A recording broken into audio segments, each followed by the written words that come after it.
So my name is Dominic. I am a newly qualified pharmacist. When I say newly qualified, I've been in the pharmacy sector, community pharmacy sector to be exact, for about 1 year now, coming up to 1 year. Luckily passed my pre-reg exam in July 2021. And from there, I went into a relief-in role for a couple of months before taking on a full-time job as a pharmacy manager in a store that was actually supposed to be sold. So they wanted to give me that challenge to bring it back, save the store, and then, bring it into one of the top performers in the region.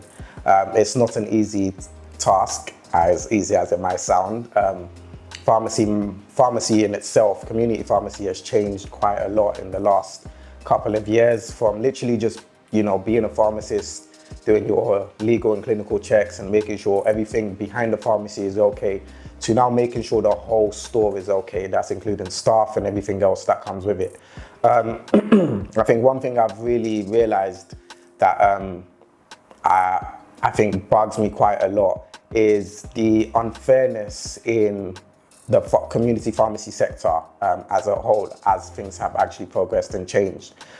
What's happened is pharmacists have gone from a role of just literally the clinical side and, like I said, the legal governance, to a role of managing. And it's not so much a bad thing. I just feel as though the unfairness that has come with it is you have added so many roles into community pharmacists and actually not given that platform of appreciation. That's the word I'm looking for. So it's okay to add as many roles onto our job, including, the legally checking of prescriptions, the making sure you're keeping contact with surgeries, the report of patients, the services that we run in flu services, even now we started in COVID, vaccinations, to new medicine service, to discharge medication service.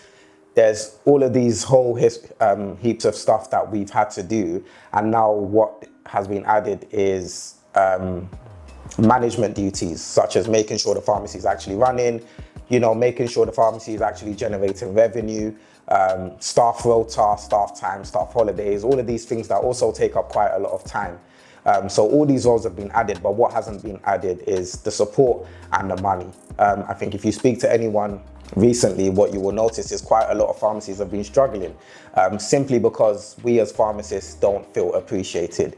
There are a lot of people who have decided the locum life is better than the community management life, simply because it doesn't come with as much stress, and it comes in a way with, you could say, a bit more reward. Financially, you're probably going to make more as a locum, even though, your regular working pattern isn't guaranteed. You're not going to be as stressed because you literally go into the store, you do your legal and clinical stuff for that day, and then you leave. Compared to being actually a pharmacy manager, what happens is every week you have to make sure your pharmacy is hitting targets. You have to make sure you've got the right staff numbers. You have to make sure everything is running smooth and properly. And it's a lot of stress that we don't feel as though it's coming with the rewards and with the appreciation. Patient abuse is always something that I believe community pharmacists will face. Even though it's not something that should be there, it's something that will be there, only because I believe people are just very demanding. The whole health sector is very demanding, and because of that, sometimes you will get some patients who don't have the patience and the grace to give to those working behind, the clinical sector, to give them exactly what they need. So the abuse will always be there. I think it's something that a lot of pharmacists have grown to. They've got the thick skin. It's not as much of a worry, but the worry is coming from those who are actually leading the companies, those higher up, who are looking, or hiring us and promising us this good life, because the contract always sounds good.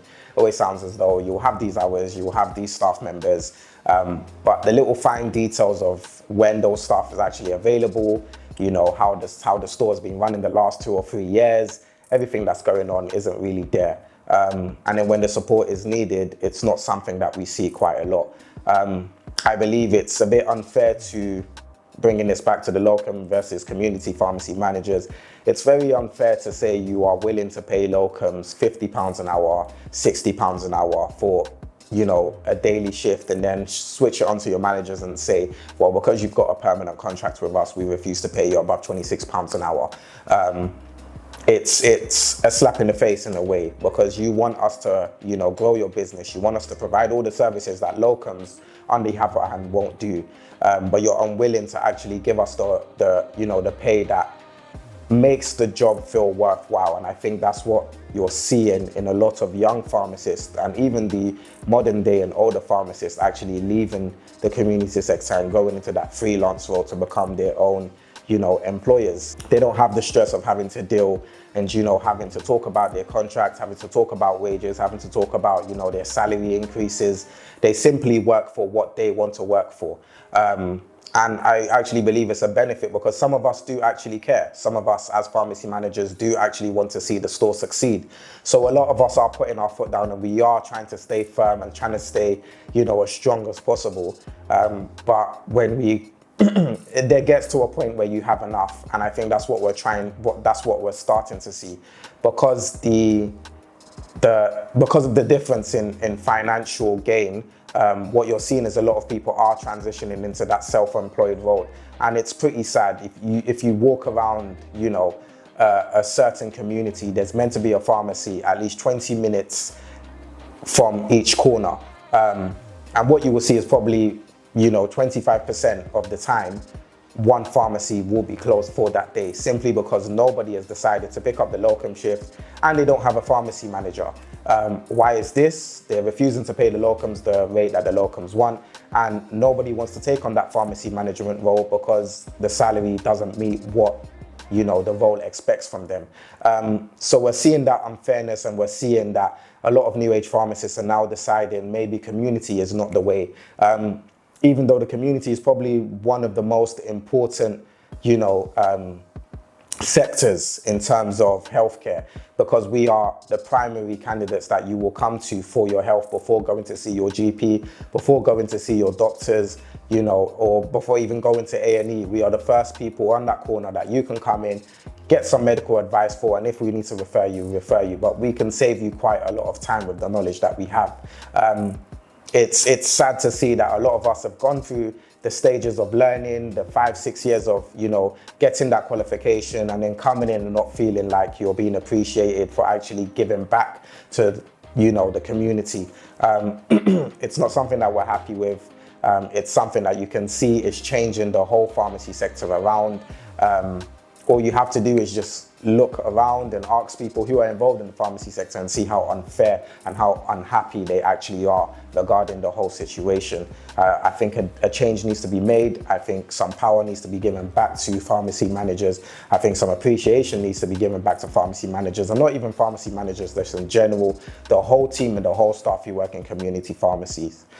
You want us to take on quite a lot of roles. You want us to help you, you know, spread the the workload around the health sector, but you're unwilling to meet us, you know, at the halfway line. So I wouldn't be surprised if you do see this, you know, this frenzy of pharmacies constantly being closed and pharmacists constantly going into the locum role continue for the next 3 or 4 years if something doesn't change. We've seen it with doctors, we've seen it with dentists. You know, we're seeing it quite a lot of times that people are having enough of working for the NHS and not feeling appreciated, not feeling paid enough. We don't do this for the financial sector, but at the end of the day, it's not our patients that are paying our bills. It's not our patients that are looking over our families. You know, we come in, we give a service, and we would like to feel like we are appreciated back. And I believe that is all I have to say.